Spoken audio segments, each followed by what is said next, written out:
Okay, voice clear आ रही है, camera visible है आप लोगों को। चलिए स्टार्ट करते हैं हम आज के लेक्चर को।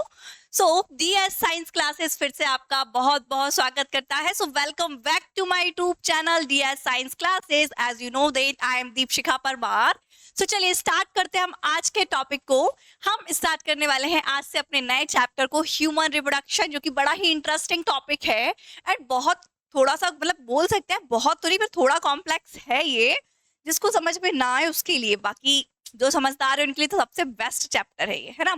यहाँ से बहुत अच्छे से क्वेश्चंस बन के आते हैं, अलग अलग टाइप के क्वेश्चंस आते हैं और ये नींव हमारी बनाता है ये चैप्टर। चलिए सो स्टार्ट करेंगे हम अपनी यूनिट फर्स्ट या फिर यूनिट 6 मतलब रिप्रोडक्शन से, चैप्टर सेकेंड एनसीईआरटी से जो हमने लिया गया है ह्यूमन रिप्रोडक्शन। वैसे तो ह्यूमन रिप्रोडक्शन थर्ड चैप्टर है, लेकिन नए सिलेबस के अकॉर्डिंग ये चैप्टर सेकेंड है, क्योंकि फर्स्ट चैप्टर इसमें sexual reproduction in flowering plant है। जो कंटिन्यू लेक्चर लगा रहा है उनको ये चैप्टर क्लियर हो गया है, और जो भी डाउट है आप कमेंट सेक्शन में बिल्कुल कर सकते हैं। जल्द से जल्द आपके सभी डाउट्स को क्लियर किया जाएगा, और जो कंटिन्यू नहीं लगा रहे उनको हो सकता है कुछ चीजें समझ ना आए।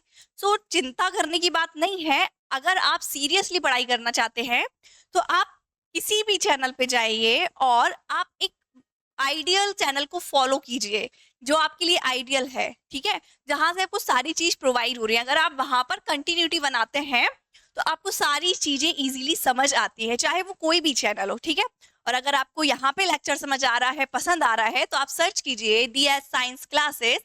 वहाँ आपको प्लेलिस्ट में चैप्टर 1 चैप्टर 2 ये सारे लेक्चर्स मिल जाएंगे। क्लास 11 से फिजियोलॉजी मिल जाएगी, है ना। और क्लास 11 के भी हम जल्दी जल्दी लेक्चर्स डालने की कोशिश करेंगे।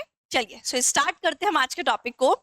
क्लास 12 बायोलॉजी से चैप्टर 2, या वैसे हमारा चैप्टर 3 है, लेकिन हमारा इस बार एनसीईआरटी का लिया गया ये कौन सा चैप्टर है?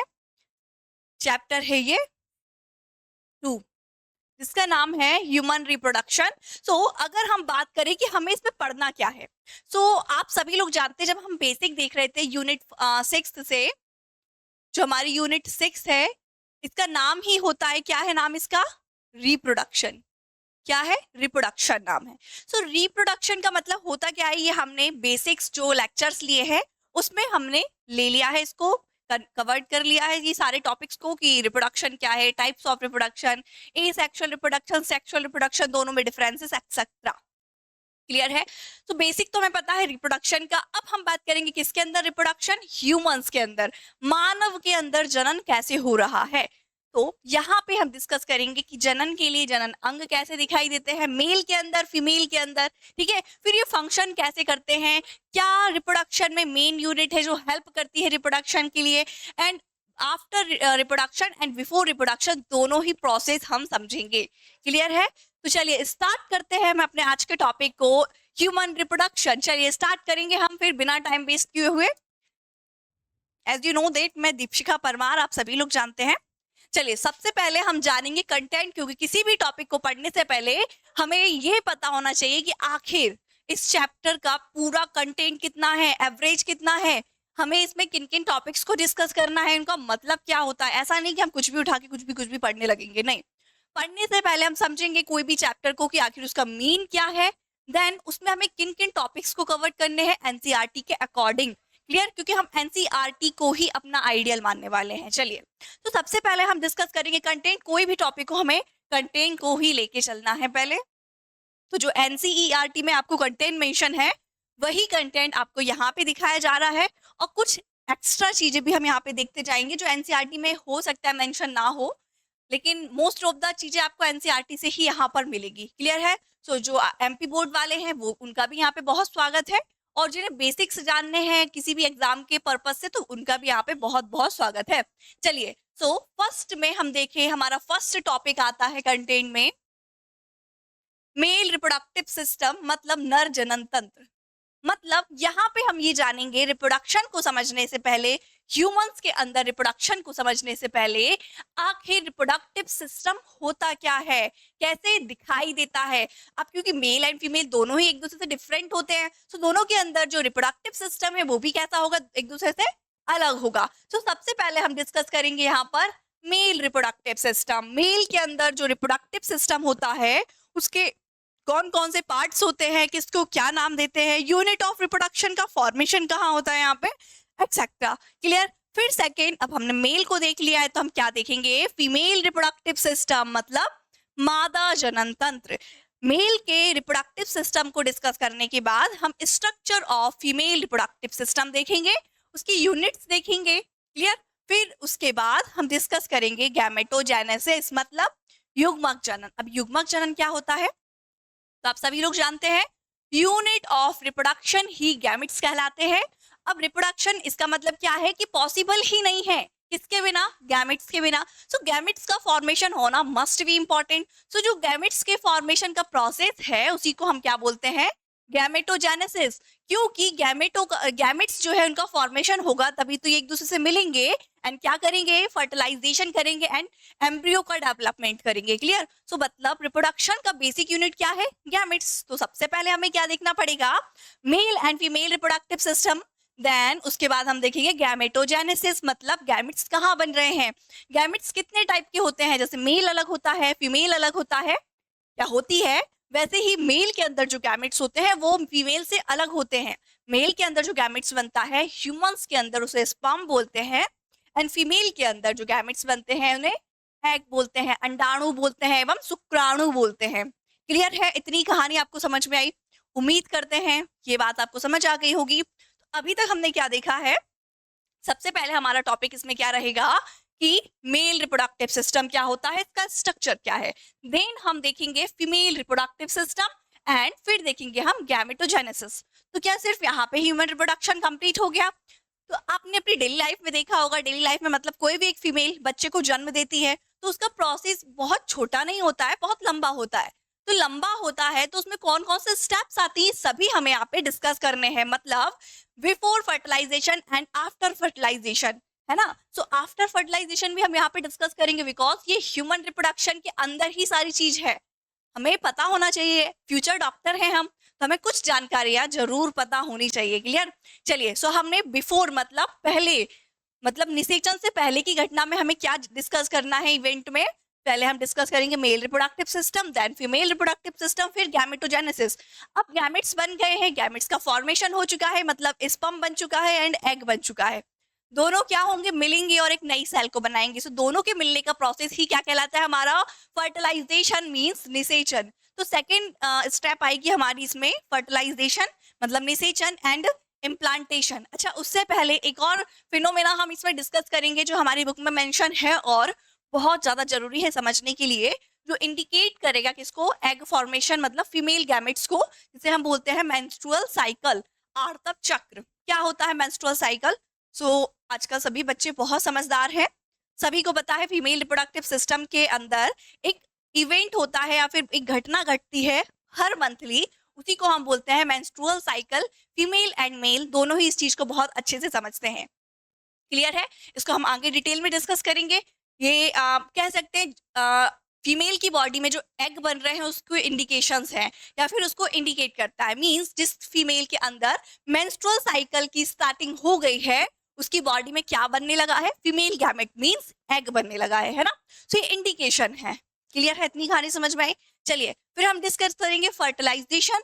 देन फर्टिलाइजेशन जैसी होगा तो एम्ब्रियो डेवलपमेंट होगा, एम्ब्रियो डेवलपमेंट से पहले होगा इम्प्लांटेशन मतलब अंतारोपण। इसका मतलब होता है जब फर्टिलाइजेशन हो गया एंड जाइगोट बन चुका है तो उस जाइगोट को डेवलप करने के लिए या फिर एम्ब्रियो में कन्वर्ट होने के लिए या फिर फिटस में कन्वर्ट होने के लिए एक प्लेस चाहिए, एक जगह चाहिए। तो वो प्लेस उसे कहाँ मिलेगा, गर्भाशय में, यूट्रस में। सो यूट्रस में जैसे ही वो जाके बैठ जाएगा, स्थापित हो जाएगा, उसी को हम क्या बोलते हैं, इम्प्लांटेशन। ये क्या होता है, कैसे होता है, किस दिन होता है, कितना टाइम लेता है, एक्सेट्रा, सारी चीज हम इसमें जानेंगे। देन हम देखेंगे फिर उसके बाद pregnancy and embryonic development. Pregnancy जैसे इम्प्लांटेशन हो जाएगा, जाइगोट इम्प्लांट हो जाएगा यूट्रस में जाके, तो क्या प्रेगनेंसी स्टार्ट हो जाएगी, उसी को हम प्रेगनेंसी बोलते हैं। एंड फिर होगा एम्ब्रियो का डेवलपमेंट मतलब भ्रूण परिवर्तन। एंड ये प्रोसेस कंप्लीट जैसी होगी एंड बेबी पूरा डेवलप जब हो जाएगा तो वो गर्भ से बाहर निकलेगा, यूट्रस से बाहर निकलेगा, और बाहर निकलने के प्रोसेस को हम लोकल लैंग्वेज में डिलीवरी के नाम से जानते हैं, उसी को हम यहाँ पे बोलते हैं प्रसव मींस पार्चुएशन। क्लियर है? सो ये पूरा हमारा एनसीईआरटी का कंटेंट है। क्लियर दिख रहा है आपको? कुछ कट पिट तो नहीं रहा है ना? ओके, आई थिंक सब दिख रहा है ना? चलिए, तो हमने अभी तक क्या डिस्कस किया? पूरे चैप्टर में हम मेनली किन किन टॉपिक्स को लेके चलने वाले हैं? First, mail reproductive system, second, female reproductive system, then gametogenesis, menstrual cycle, fertilization and implantation, pregnancy and embryonic development, parturition and lactation.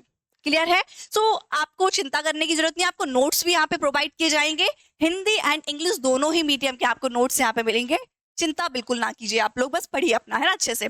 चलिए स्टार्ट करते हैं हम आज के टॉपिक को अपना आगे। अब हम जानेंगे स्टेप्स ऑफ रिप्रोडक्शन, जनन के क्या क्या चरण होते हैं। कंटेंट तो हमने देख लिया है। सबसे पहले होता है हमारा, रिप्रोडक्शन से पहले होता है गैमेटोजेनेसिस, मतलब युग्मक जनन। क्यों होता है युग्मक जनन पहले, बाद में क्यों नहीं हो सकता है?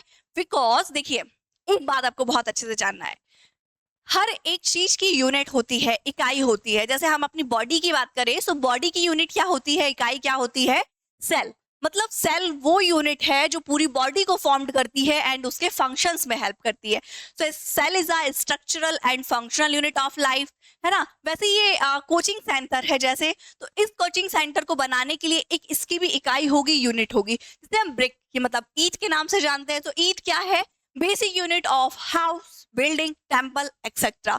इसका मतलब क्या समझ में आया? हर एक वो चीज जो पूरी कन्वर्ट है, परफॉर्म्ड है, बनी हुई है, फिक्स्ड या फिर कंप्लीट, उसकी एक बेसिक यूनिट होती है जिससे वो मिलकर बनी हुई होती है, उसी को हम क्या बोलते हैं? यूनिट।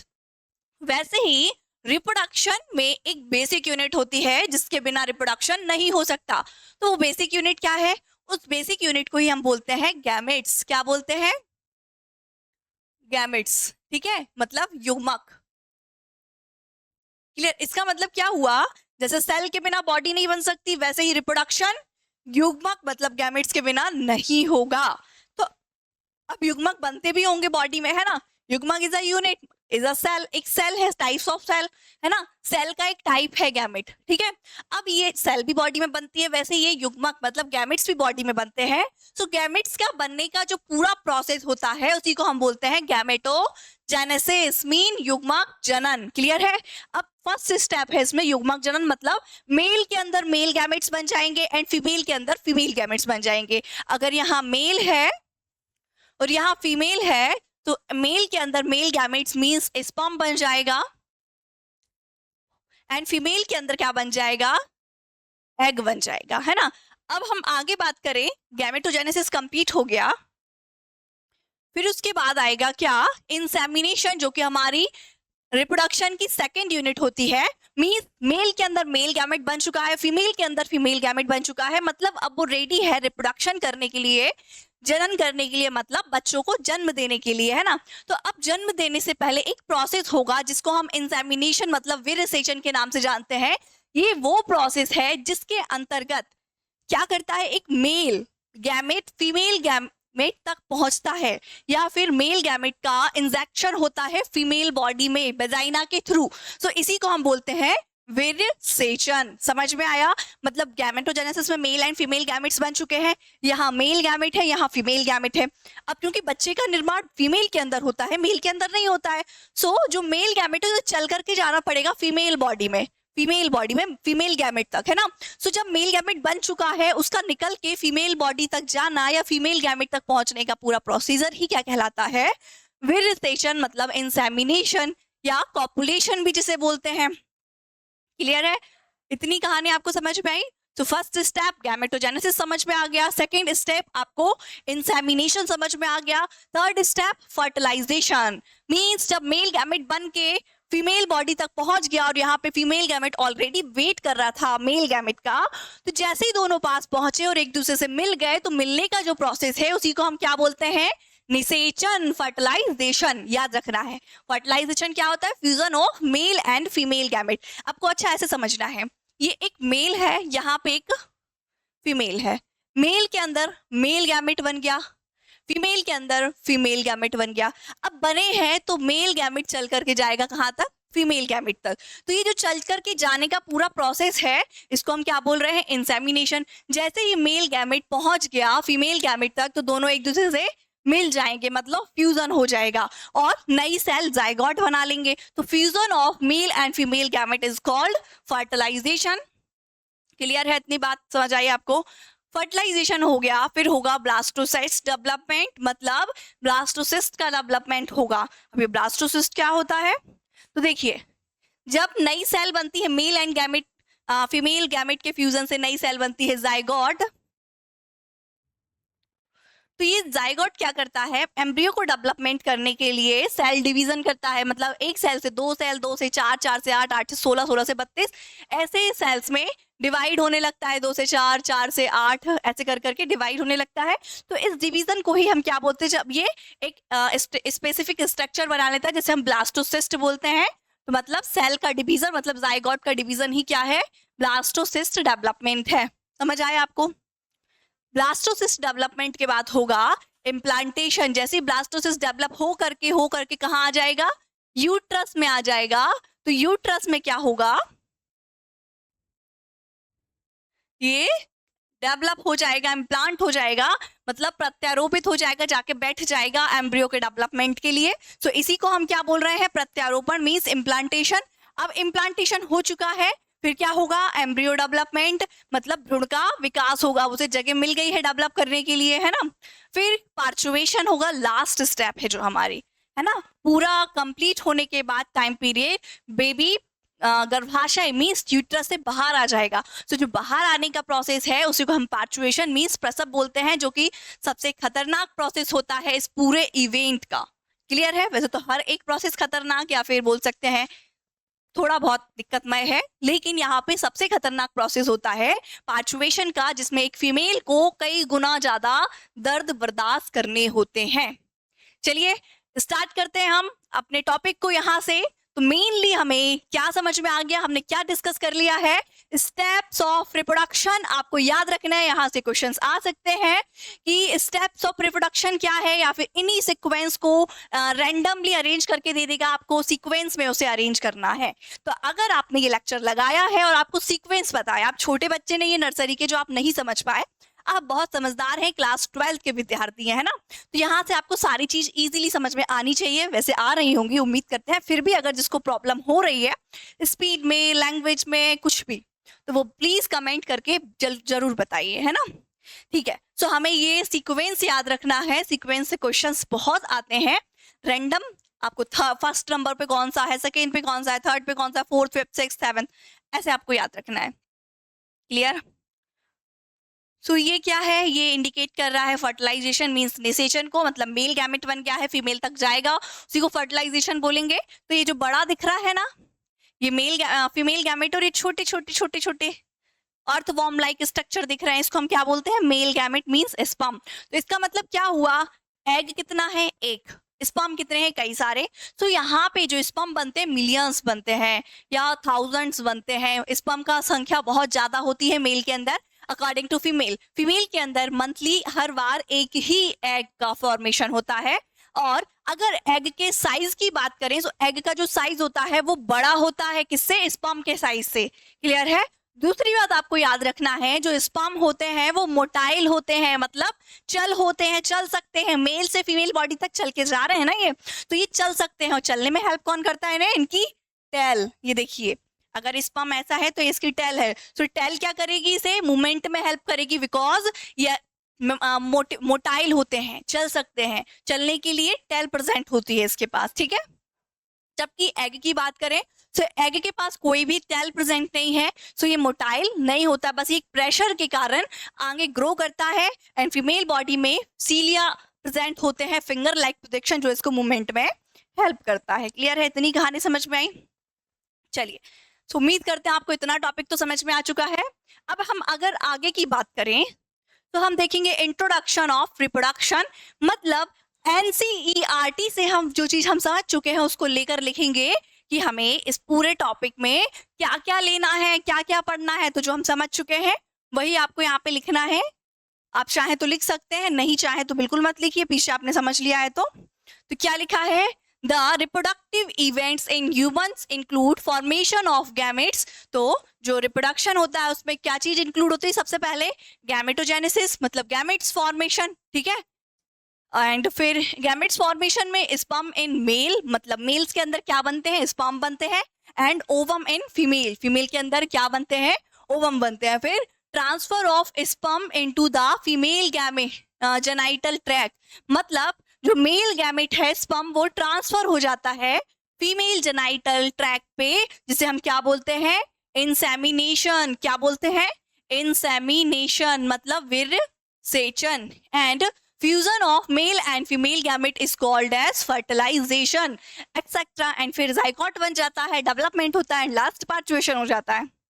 क्लियर है? तो ये एनसीईआरटी से उठाई गई टर्म्स है। यहाँ पे वही लिखा है, मनुष्य में प्रजनन घटनाओं में युग्मक जनन, फिर युग्मक स्थानांतरण, फिर उसके बाद युग्मक का मिलन मतलब फर्टिलाइजेशन इंक्लूड है। तो ये आप लोग लिख लेंगे यहाँ से।